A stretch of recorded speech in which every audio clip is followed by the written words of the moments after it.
All right, we're back with this beautiful Subaru Scion Frisbee BRZ FR-S, whatever they're calling these things these days. It's the day late buck short edition of Taco Tech Tip Tuesday, and by that I mean it's a Wednesday. Just getting crazy busy here. Everyone seems to be wanting to spend these COVID refunds, so trying to keep everyone safe and keep cars being produced. Look at those tires. That's neat. So, what we're going to talk about today really quick is something that's often overlooked, and that's data. What do I mean by data? I actually don't mean about data collection. I mean data entry. So this guy came in. Last time we were short a few items to make some good power on this. It was stock fuel system, which, as you remember in that other video, I said limits to about 300 horsepower. He's looking for around there, but he doesn't want to be at the max, so he decided to get himself a set of 660cc fuel injector clinic injectors, which are great injectors. These run really well in this car. The thing is, when you present this data to your tuner, you got to make sure that the tuner knows what it is, because one set of 660cc injectors and another aren't necessarily the same. So Fuel Injector Clinic gives you this nice data, and a set of injectors is only as good as the data they give you with it. And I'm going to say that one more time. A set of injectors is only as good as the data you have with it. Well, why is that? Why isn't it just a 660cc injector? Can't I just plug that number in and call it a day? Well, in some computers you can. In most computers, you can't. There's a whole lot more going on than just a single number that says this is how much it flows. One of the important things, and this is kind of their rudimentary way of doing it, they just draw you this little graph. But even this is pretty, doesn't really tell us a whole lot. Unless you wanted to try to figure out what all those numbers were. And even then, this isn't for this particular set. It's actually for 525s, 1000, 1100. So it doesn't even be pertinent to this set of injectors. So the data we have is pretty good. We have some latency data, and I find on those BRZs, this latency data works pretty well. You just got to make sure you're at 58 PSI, because that's what fuel pressure these cars run at. The flow rate works pretty well, but again, that says 660, this is 610. Neither of those numbers are even right, because what's the pressure that this is tested at? 43.5 PSI. So there's your pressure. 610, it's actually a little shy. We're at 58 PSI, so we're going to be flowing a little bit more than that. But we'll get that dialed in the tune either way. But the important thing is we have this latency data. That's really important. And then some low pulse width data, which I actually have because they publish it on their website, which is really nice. Injector Dynamics also publishes low pulse width data on their website, and they give it to you in a spreadsheet. DeechWorks publishes some low injector data on their website, and again, they give you that in a spreadsheet. So those spreadsheets are really important. Where is this leading me? Well, this piece of paper, you can see it got kind of wet and crinkly as the customer was installing his parts. This is super important. You don't want to lose this. What I recommend for everybody, and I mean everybody who's building a car, is get yourself a binder. This is the one for my car.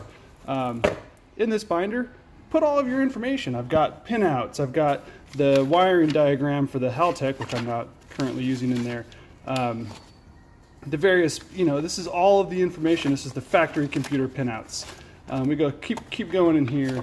We get to more pinouts and more pinouts, but to sensor data for the sensor packages that I'm running. I even put my invoices in there from when I purchased things. This just gives you a lot of information that then if you're going to, even time slips, Parker's hardware receipts. When you take your car to get it tuned, just bring your binder. When your tuner says, hey, what injectors do you have? Be like, oh, it's in the binder. Let me go grab it. Here's the card. This is the injectors I have.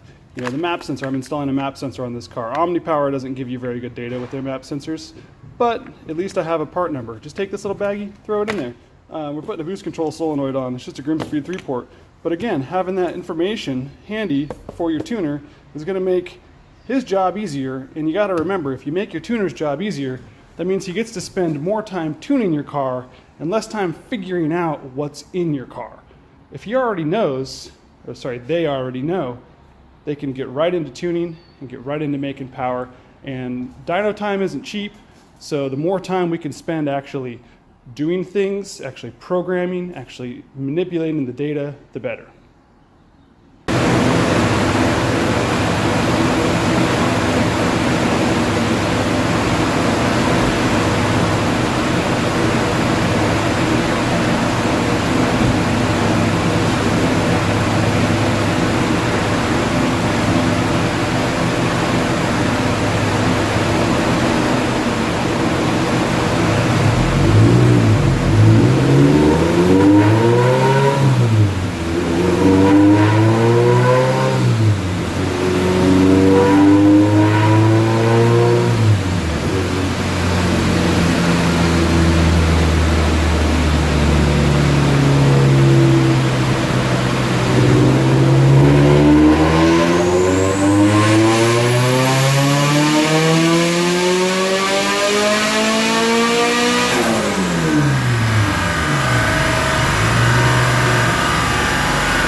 Alright, so you can ignore the max power and stuff, but with good, decent data, I actually left a little bit of, I intentionally richened it up.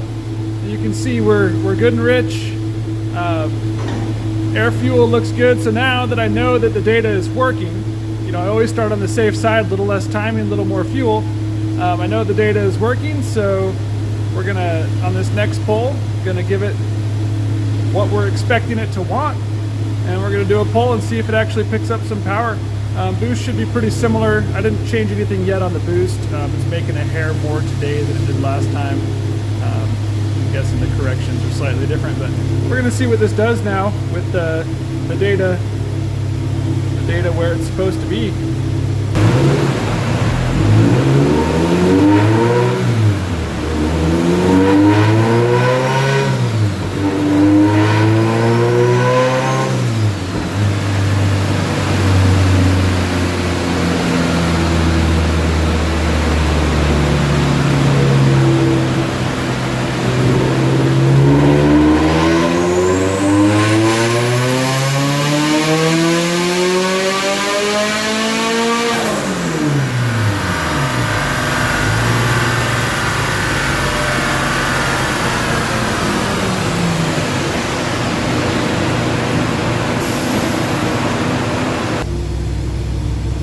And you can see on that pole, the air fuel is solid right where I want it, mid 11, super flat. The power is pretty much all the way back, even though I've actually got some timing out of it. It picked up a little bit of power. Again, I think it's because it's making just a hair more boost today. So now we're going to turn the boost up, now that we know that the fuel is correct, and see if we can get this thing up around 300 horse. Should take about 4 more pounds of boost, put us around 10, maybe 11 pounds, right where we want it. So I'm not going to go through the whole process of tuning the car, but I just wanted to show that when you have good data, this is basically right where the data told me to be. The air fuel is just going to be good and flat and solid. I mean, look at that. That's data for you. So anyway, data is important. Giving your tuner good data is extremely important. It's going to make sure that everything is working how it's supposed to. It's going to expedite the tuning process and make sure that you have the best possible tune on your car. That's all I have for today's Taco Tech Tip Wednesday, Tuesday edition, or Tuesday, Taco Tech Tip Tuesday, Wednesday edition. Thanks for watching, guys, and stay safe out there.